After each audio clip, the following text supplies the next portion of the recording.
घर घर में राशन किट तकसीम करने की मुहिम। जी हां, चामराजपेट के रुकन असेंबली बीजेड जमीर अहमद खान घर घर राशन पहुंचा रहे हैं। आज जमीर अहमद खान ने अपने हलके में आंजनेया गार्डन और चलवादी पाल्या वार्ड में राशन किट तकसीम के प्रोग्राम का रस्मी तौर पर इफ्तिताह किया।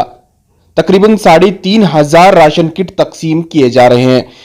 इस प्रोग्राम में कांग्रेस लीडर बीके अल्ताफ, आतूश महेश्वरी, गौसी के अलावा कई अहम लीडरान शामिल रहे।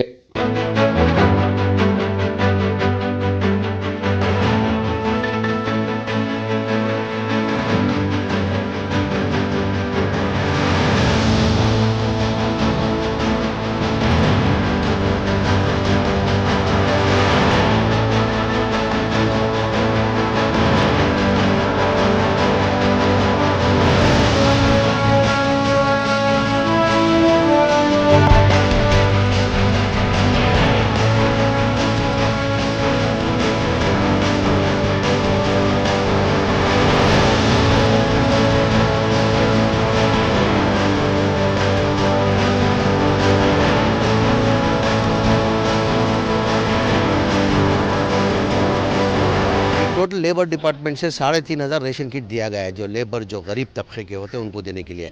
अभी हम लोग इकट्ठा करके नहीं देने, वजह क्या है, कोविड की वजह से इकट्ठा करके देंगे तो कोविड का रिस्क नहीं ले सकते। इस वजह से हमने तय करके वार्ड वाइज, अभी चल्लोदिया पार्ले में स्लम है, स्लम के अंदर चल्लोदी पार्ले के अंदर 250 रेशन किट दिए हुए, मगर घर घर को दे रहे हैं। हर वार्ड के अंदर जिधर जिधर गरीब है, गरीब तबका है, जिधर लेबर्स है, उनको क्या कर रहे हैं हम, कार्ड इशू करके उनको घर घर में पहुंचा रहे हैं। क्यों आदमी को इकट्ठा जमा करके ये करना भी वो रिस्क लेना नहीं चाहते हम। जैसा कि अभी चलो पढ़ने में आज दे रहे, आज ये आतुष और महेश्वरी करके उनकी लीडरशिप के अंदर ऐसा दूसरे भी लीडर है, हमारे सुब्रमण्य करके है, जैसे भी जितने भी लीडर हैं उनको सब मिला के घर घर में रेशन दे रहे हैं आज।